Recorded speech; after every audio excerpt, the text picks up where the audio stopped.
Hey friends, welcome back to my channel.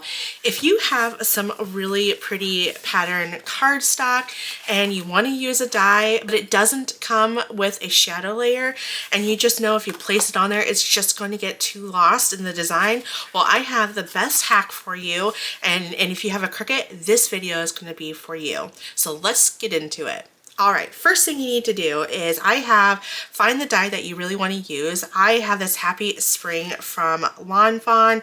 It's called Giant Happy Spring. I've used this last year in a video, and I truly wish that I would have thought about this before, because I used it. I remember, if I remember, I will post a picture of it, but I wish I would have known about this little hack, or I wish I would have thought about this hack, to be honest, because I had a design where I used my stamps and dies and whatnot, and had this really pretty pattern that I created, but the Happy Spring got really lost in the design. And I really want to use, this time around, I really want to use this pretty design from Pretty Little Studio, and it's called Love is Kind. And actually, just to kind of give you an idea, a little sneaky peek here, but if I were to place it, I'm not going to use black, and I'll explain why I have black cardstock right now, but it does get lost in the design, right? Especially if you use a different color. So and this die does not come with an offset, so I want to create an offset. So I'm going to show you guys how to do that. So the first thing that you're going to need to do is to die cut a piece of cardstock. It could be a scratch paper, or it could be a really flimsy piece of paper. I would recommend a dark cardstock, so I just went ahead and used a scratch or some black cardstock. And the next thing that you need to do is to scan it in with your scanner. So yes, you do need your printer. Now, if you don't have a printer, you can, again, take a picture of it, but just making sure that your phone is completely flat. And then you can take a picture and upload it to Cricut Design Space. But I would skip all that. If you have a printer, I would highly recommend scanning this in. So let's go ahead and do that real quick. I'm going to go ahead and scan this into my printer and then upload it to Design Space. Okay, now that I have everything uploaded into Design Space, what we're going to have to do is size this or scale it down, okay, because it doesn't scale in right now. I do want to throw this out here. This was, the background was removed in Canva. Canva, in my opinion, does a lot better job than Design Space. It smooths the lines out a little bit better if it is a little bit jagged.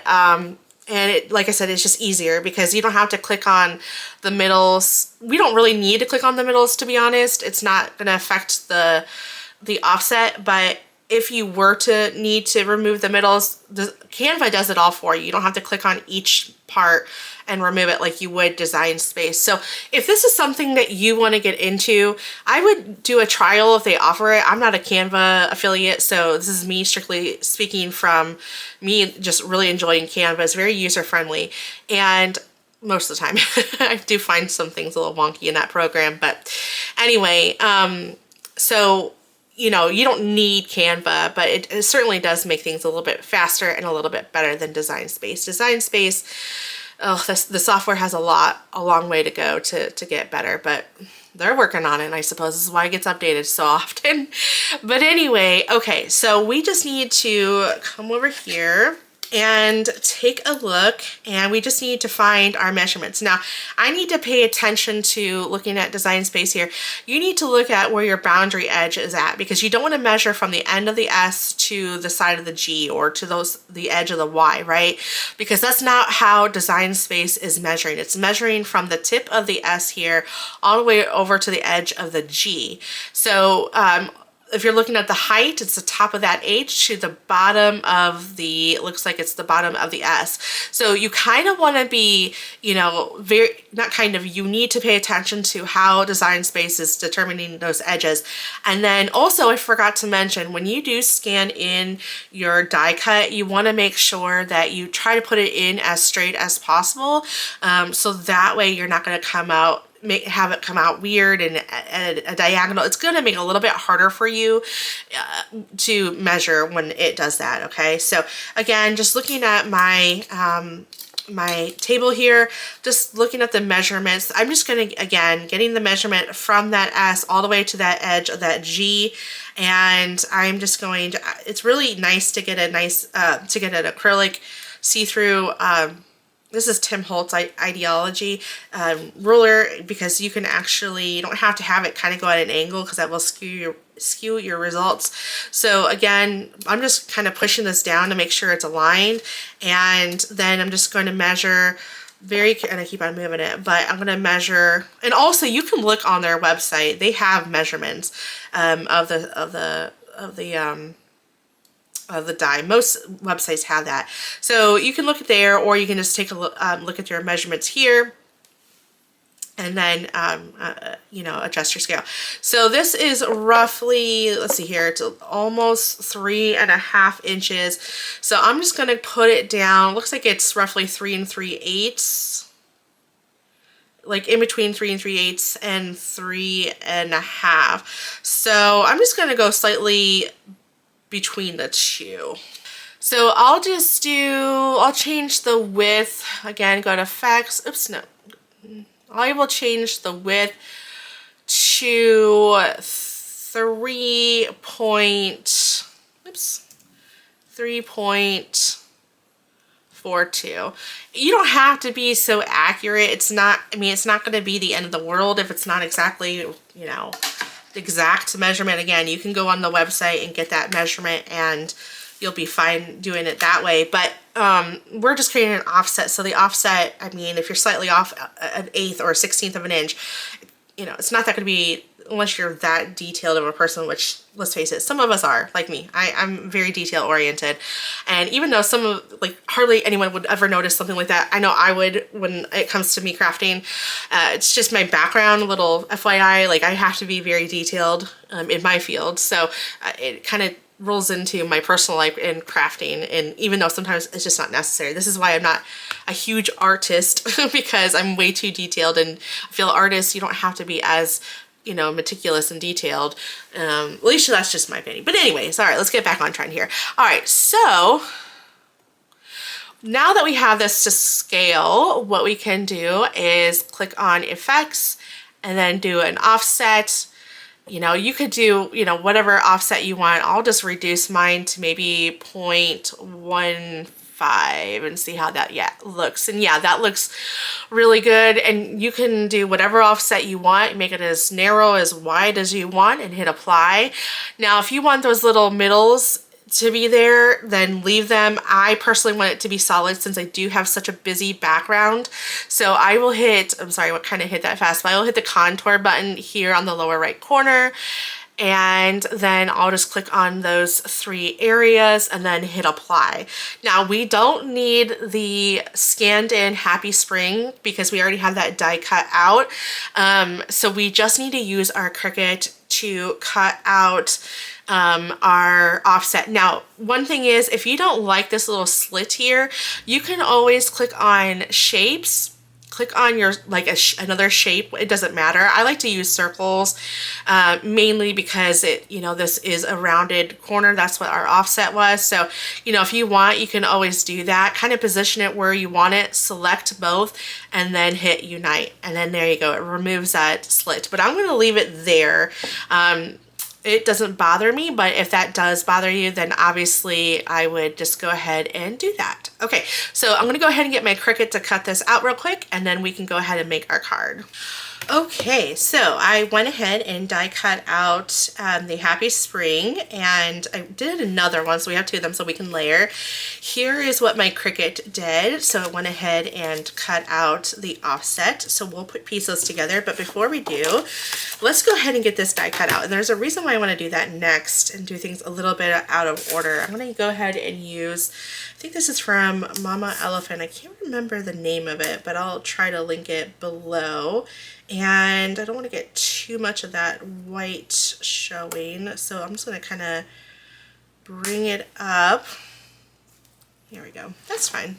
That looks good. Okay, we'll go ahead and get that die cut out real quick. Okay, I love this cardstock pattern so much that I bought the 6x6, the 6x9, and also the 12x12. And I bought the ephemera pack as well. I need to use it. Okay, so here is that piece. It has some really pretty stitched detail, which is why I went with this, because I just love the stitched look, and I thought because there's stitched detail in the pattern, I thought that'd be really cute to add it to the to the card, or to the panel, excuse me. All right, so there's that, and let me get some, I'm gonna put a foam panel on here. Okay, went ahead and added a foam panel to the back of my little panel here. That looks really good. This technically has been shown in a lot of Valentine's Day cards, but I just think this is cute for really anything. And yes, I'm embarrassed. I'm gonna call myself out. I use gel nails, nail polish, and it literally just, the whole thing just came off, and I didn't realize it until after I was recording. So it's too late now. You guys have already probably saw it, so sorry. I probably look a little ridiculous right now, but you know what? It's real life, and I don't have time. I gotta get this video done, so I don't have time to fix it, so I do apologize. Okay, let's go ahead and add the layer here. I think what I did, I just want to do this to give it a little bit more depth, and I think what I did last year is I just went ahead and added a few layers of the Happy Spring and then offset it a little bit just to get this thickened up a little bit. And that way, because again, the pattern that I ended up creating was so busy, it did get lost after looking at it. I'm like, yeah, you can't really see Happy Spring because the pattern's so busy. And again, I don't know why I didn't think about doing this. I've been trying to think of hacks with my Cricut, you know, with my card making. I don't want to give up my stamps and dies for sure, but I want to be able to use my Cricut to kind of help me with my cards, right? So, and again, this is just to give it a little bit an extra depth without having to use any foam tape on the word Happy Spring. Before I put the offset, I do want to show you what it looks like without it. See how it gets lost in the card? Like, it's just really hard to see. But as soon as we add the offset, then you could really see it. And again, if you want to see more of your pattern, because the offset does, it does take up a lot of space and kind of takes away the pattern just a little bit. Obviously, you can go ahead and narrow that offset even more, and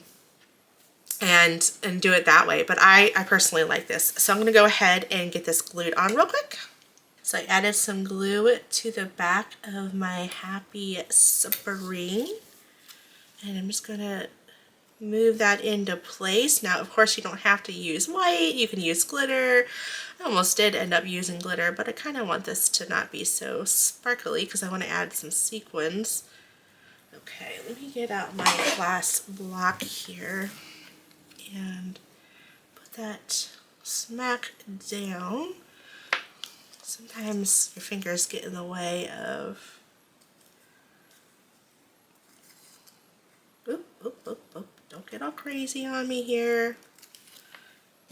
Perfect. Okay, so I'm going to let that glue down real quick. I think that is perfect. And then I'm just going to build it up a little bit more.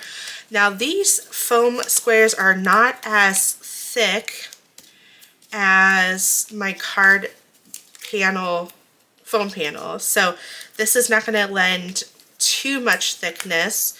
You don't certainly have to do this, right? You could just leave it flat, but I like that it gives extra dimension.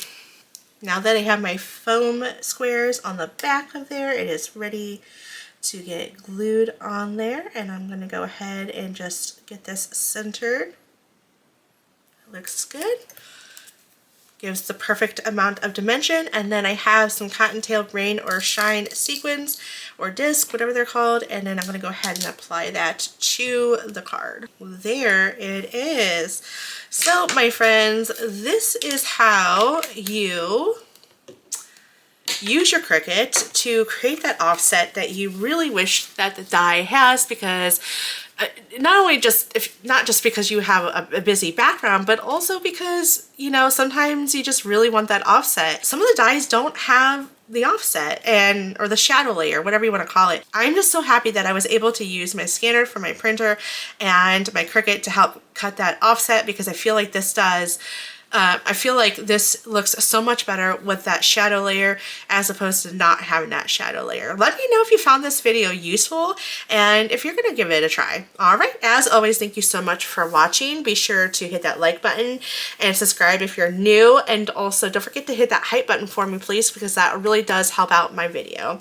All right, I will catch you all in the next card or craft video. Bye. Hit the like button. Don't forget to subscribe to my mommy's channel. Bye bye.